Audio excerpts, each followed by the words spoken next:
le grand jeu macronien pour la France-Afrique anglophone. Oui. Souvenez-vous de ce voyage de M. Emmanuel Macron du 10 au 12 mai 2026 à Nairobi, au Kenya.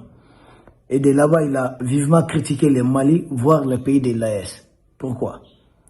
Parce que Macron qui se voit en empereur, vous savez comment fonctionne la France, tous les présidents français, de Gaulle, même avant De Gaulle, l'autre ensuite Pompidou, après De Gaulle, Valéry Giscard d'Estaing, François Mitterrand, Jacques Chirac, jusqu'à Sarkozy, Hollande et puis Macron, savent tous que leur pays vit du pillage et du vol de l'Afrique. C'est pourquoi, quand la jeune Française a été chassée de ce qu'elle a toujours considéré comme son précaré, sa chasse gardée, le Mali, le Burkina, le Niger, le plan B pour Macron, c'est quoi? C'est d'atterrir au niveau de l'Afrique qu'on appelle anglophone. C'est même des insultes. Diviser les pays africains en zones francophones, anglophones, lusophones. Nous sommes des Africains. Mais si ça peut les soulager, si ça peut aider même certains à comprendre, peut-être tant mieux. Donc Macron sera à Nairobi et de là-bas, il lance des pics contre le Mali, principalement, et contre les pays de l'AES. Il va jusqu'à dire que le Mali n'aurait pas dû chasser l'armée française, le Mali n'aurait pas dû collaborer avec les RIS. Il dit, mais toi, tu achètes tellement de gaz aux RIS, tu fais tellement des affaires avec les RIS, mais quel comportement bizarre, quelle condescendance, quel paternaliste. Emmanuel Macron, tu n'as rien à nous apprendre.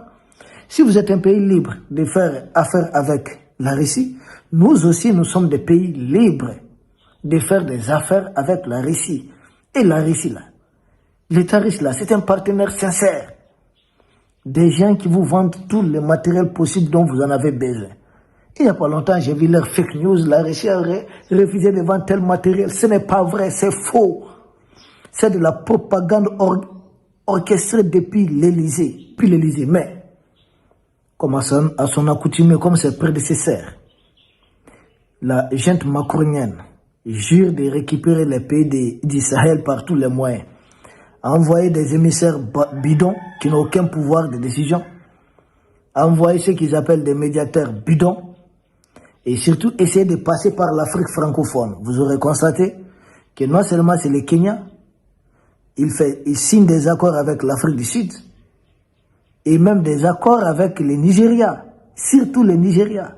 Et de quoi il est question, sachant des accords avec le Nigeria. Regardez bien. En mars 2026, Tinubu a annoncé des accords avec la France, des accords portant sur les équipements et autres. Mais vous voyez comment l'armée du Nigeria même est dépassée par les terreaux. Donc est-ce que les matériels là servent réellement à défendre le Nigeria? N'oubliez pas, le 9 juillet, les ministres des Affaires étrangères des pays de l'Est ont rappelé que la jeune française travaille activement, contribue à faire déstabiliser les pays du Sahel. Et nos ministres ne le disent pas par hasard comme ça. En mai 2026, le ministre de la Défense du Nigeria, le général Christopher Moussa, avait laissé d'ailleurs entendre qu'il faut une intervention internationale pour stabiliser. Comprenez, il s'agit des pays de l'Est, principalement le Mali. J'ai dit, mais nous sommes en train de stabiliser notre pays. S'il y a un pays qui a besoin d'être stabilisé, c'est bien le Nigeria. Oui, il n'y a pas longtemps, un général d'armée a été enlevé. Et il a été liquidé. Sa femme peut-être a eu la vie sauve, mais dans de quelles conditions? Il y a plus de victimes de terrorisme au Nigeria que dans n'importe quel pays de l'AES. Si un pays a besoin d'être stabilisé par une force internationale, ça doit être le Nigeria peut-être. C'est non seulement Macron est en train de prétendre armer le Nigeria, parce que ce qui est très bizarre.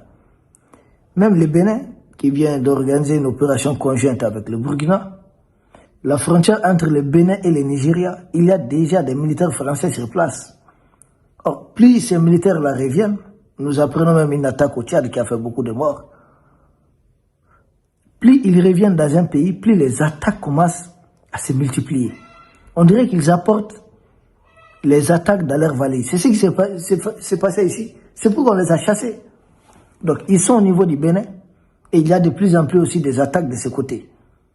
Mais ils continuent de dire qu'ils sont en train d'armer. Ils avaient déjà utiliser l'image du Nigeria pour dire intervenir au Bénin, déjouer un coup d'État. En réalité, c'était l'armée française encore. Et elle se cache maintenant derrière les pays africains anglophones, le Kenya, l'Afrique du Sud, le Nigeria, en train d'armer le Nigeria. Mais ces armes-là finissent où? Nous saluons le Niger qui vient de créer une base importante, de renforcer une base le long de la frontière avec le Nigeria pour surveiller toutes les entrées. Mais est-ce que Tinubu est en train de comprendre à quoi Emmanuel Macron est en train de le mettre? Ces terreaux-là ne vont cesser de se renforcer parce que s'ils ne viennent pas, ils ne parviennent pas à mettre pied dans le Niger, au Niger, mais ils vont utiliser les mêmes armes du côté du Nigeria là-bas. Et ça fera encore plus de dégâts pour la population du Nigeria. Comment Emmanuel Macron, ce monsieur qui est vomi même par son opinion, parvient à manipuler des dirigeants africains comme ça? C'est à cause d'un système qu'il a trouvé sur place. Mais c'est à nous autres Africains de déjouer ce système, d'y mettre fin. Et c'est possible, nous pouvons le faire. Moi, je ne vois pas, je ne comprends pas comment Emmanuel Macron continue de troubler des vieux comme les Tinubu et autres. Vous voyez certains vieux ici en Afrique de l'Ouest, là, mais c'est Emmanuel Macron qui les manipule. C'est quand même aberrant. Puis seulement, le matériel vendu au Nigeria, c'est pour lutter contre le terrorisme. Mais officieusement, dans les faits, c'est pour renforcer le terrorisme. La jeune française est le problème et non la solution. Ce terrorisme, même si le cas du Nigeria, c'est Boko Haram avant l'élimination, l'assassinat du guide Kadhafi, mais en ce qui concerne les pays du Sahel, c'est en grande partie à cause de l'assassinat du guide Kadhafi. Et qui a cherché ce mandat, qui est à la tête de toute cette manigance? C'est la France. Et quand nos pays, tous les dirigeants d'Afrique, ici au niveau du Sahel, qui ont dit non à cette manigance de la jeune française, qu'est-ce qui se passe? Ah, il faut les sanctionner. On utilise la CEDEAO, l'UEMOA, on utilise d'autres mécanismes. On se cache derrière Zelensky pour armer les groupes armés terroristes, pour essayer de déstabiliser davantage, ou c'est des attaques par médias interposés. Ils nous livrent du vrai terrorisme médiatique. Nous écrasons plus de 2000 terroristes à Néfis. Les médias français silence radio. Aucun média propagande de la jeune française n'a avancé le moindre bilan. On dit des terroristes attaquaient simplement des véhicules, pas trois, des véhicules militaires. C'était à la ligne de tous leurs médias. Mais c'est terrible ça. Côté ami, il n'y a pas eu presque des pertes. C'est les deux véhicules attaqués et qui étaient même déjà, c'est-à-dire enfoncés dans la boue parce qu'il venait de pleuvoir. Donc ils ont profité de ça, surgir et attaquer les deux véhicules. Mais quand notre armée a riposté, les terroristes étaient en déroute.